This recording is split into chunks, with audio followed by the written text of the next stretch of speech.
Well, thank you. I really appreciate the opportunity to offer some closing remarks today. I'll say it's great to see the scope and scale of work on livestock methane. It's great to see the progress you all have made, and it's great to feel the excitement about the potential for even more progress. So in the next 15 minutes or so, what I want to do is broaden the aperture a little bit, actually maybe a lot, and discuss the broader context of climate change, the trajectory we're on, the risks that we face, and the urgent need for new solutions, including solutions for livestock emissions. And I hope that this broader context will give you an added appreciation of the importance of the work that you're doing, and perhaps an extra dose of motivation. But before I do that, I want to just add a little bit to my biography, and that is, as a young guy, I married into a family which makes its living growing cranberries on the coast of Washington State. And that was the first chance I had to observe the practice of agriculture up close. And I was and remain deeply impressed by the scope and scale of knowledge that one needs to have to succeed in agriculture. The science of agriculture is complex. You need a hell of a lot of practical skills. There seems to be no end to farm machinery that breaks down and needs repairing. I've run a small business, and small businesses are all subject to external forces like markets, like regulation, like weather and climate. I think that's probably more true of agriculture than other types of businesses. And one of the things I quickly realized is that farming is a hell of a lot of hard work. And I learned very early on to stay the hell away from there at harvest time. So again, in the next 15 minutes, what I want to do is outline how I see the current climate trajectory, the risks and challenges we face, and I'll recommend 5 broad categories of actions to help mitigate those risks. So I started working on climate change 35 years ago in 1991. And what I want to do is just draw a contrast between the state of play in 1991 and where we are now in 2026. In 1991, the atmospheric CO2 concentration was under 360 parts per million. Now we're at over 425. In 1991, fossil fuel CO2 emissions were 23 gigatons. Last year, they were 38. 1991, at the time, was the second warmest year on record at 6 or 7 tenths of a degree C above pre-industrial. Now we're at more than twice that level of warming.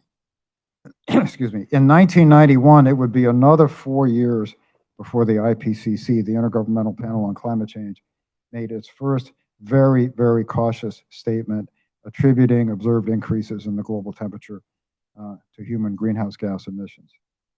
In 1991, we referred to tipping points like the collapse of Thwaites Glacier or a slowdown in Atlantic meridional overturning circulation. We referred to those things as high consequence, low probability events. Well, they're still high consequence events, but sadly, no longer low probability. So what's changed? Well, earlier this year, the World Meteorological Organization released a compilation of 9 global atmospheric temperature data sets showing that average over those data sets and average over the last 3 years, 2023, 2024, and 2025, the average warming level was 1.48 degrees C. So just a hair under the 1.5 degree warming limit identified by the United Nations and adopted by many others. Furthermore, we know that particulate pollution, including particulate pollution from fossil fuel burning, is masking an additional roughly 4 tenths of a degree C of warming. And as we continue to clean up particulate pollution, that additional warming will be unmasked. And so that additional warming is baked in. Those greenhouse gases are already in the atmosphere, okay? So we're already at almost 1.5 with an additional 4 tenths of a degree C of warming, which is being exposed. That brings us that would bring us to almost 1.9 C of warming, even without any additional emissions of greenhouse gases.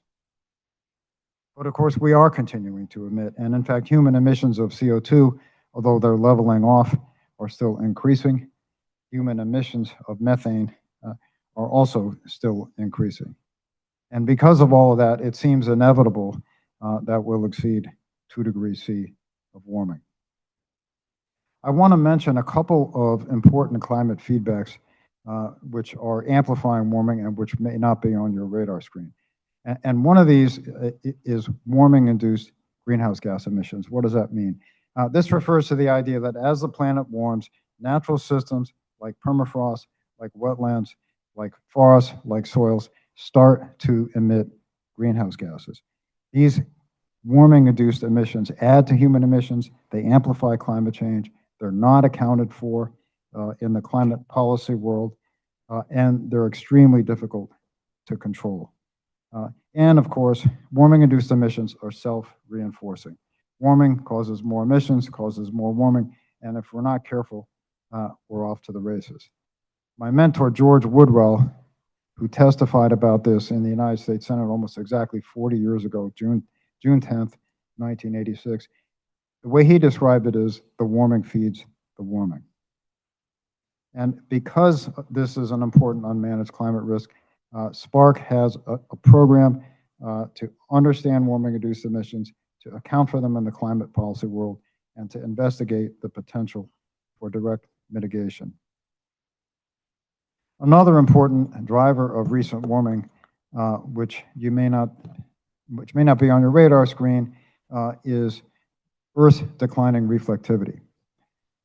Observations from space show that the planet is reflecting significantly less sunlight back into space. That means that we're absorbing more sunlight, and that's driving a rapid increase in Earth's energy imbalance, the net exchange of energy between Earth and space.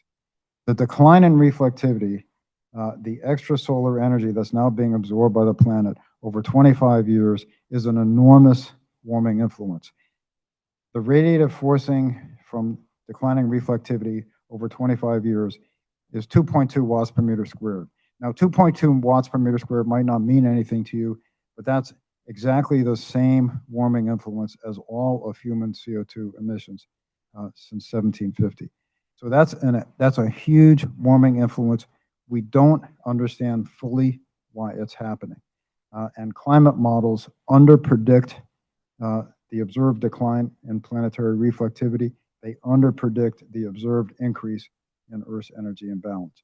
So this suggests that those models may also be underpredicting future warming.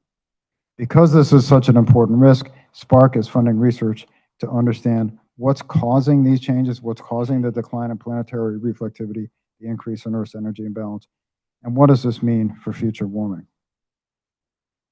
So where does all this leave us?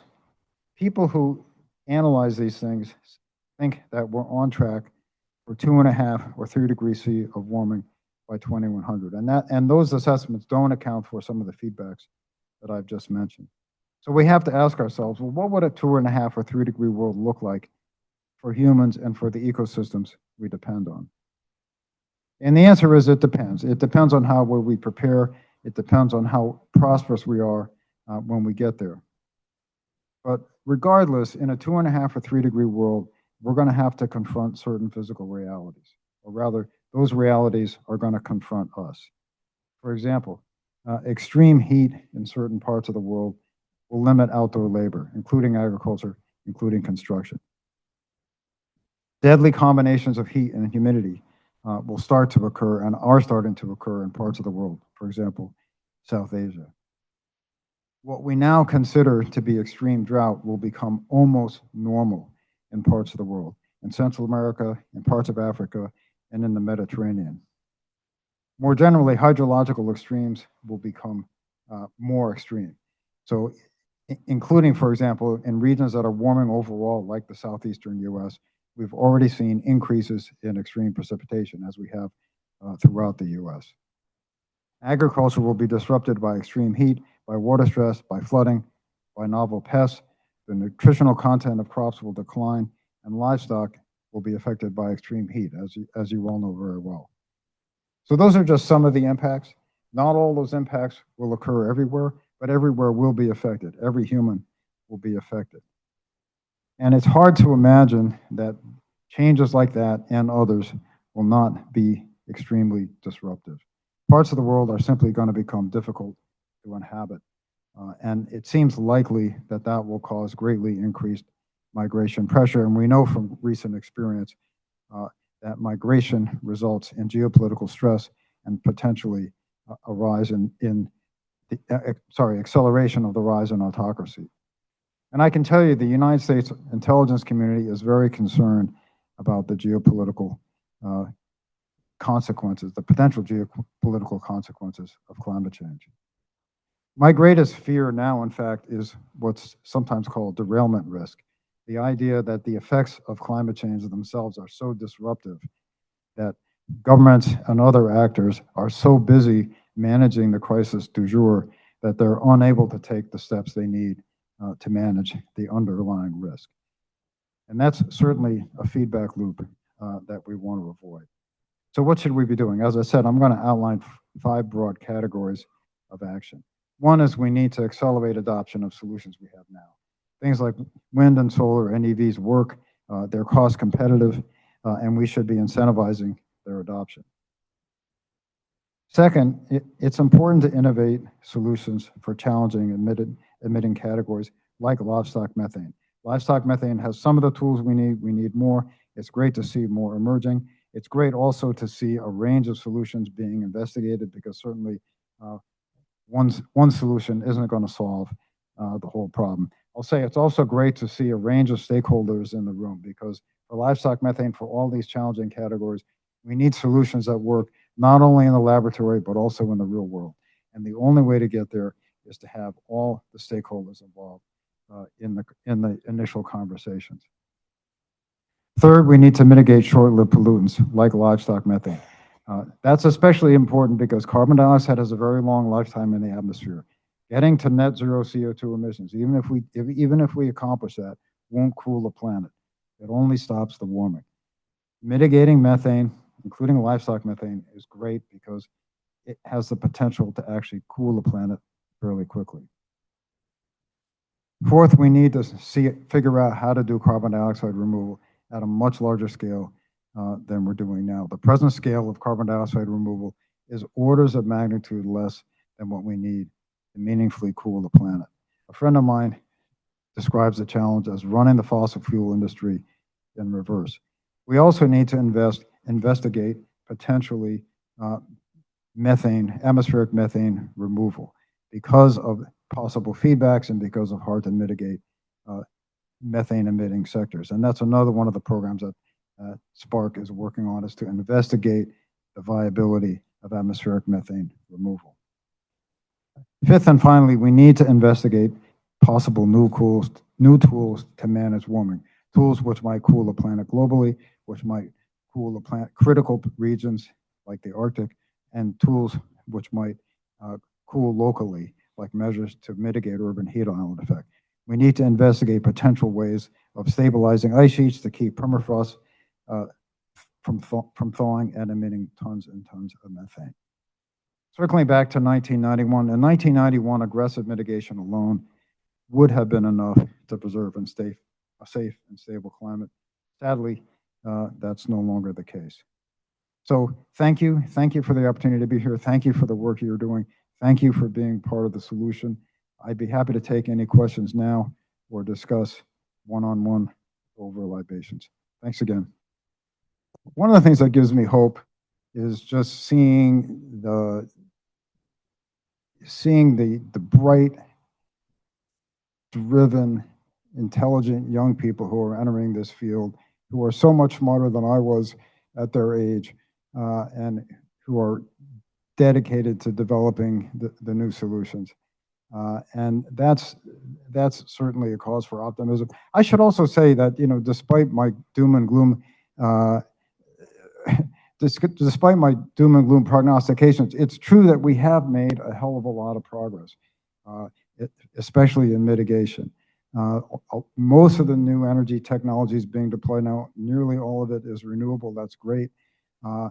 We just need to do more. So there's plenty of reason for hope.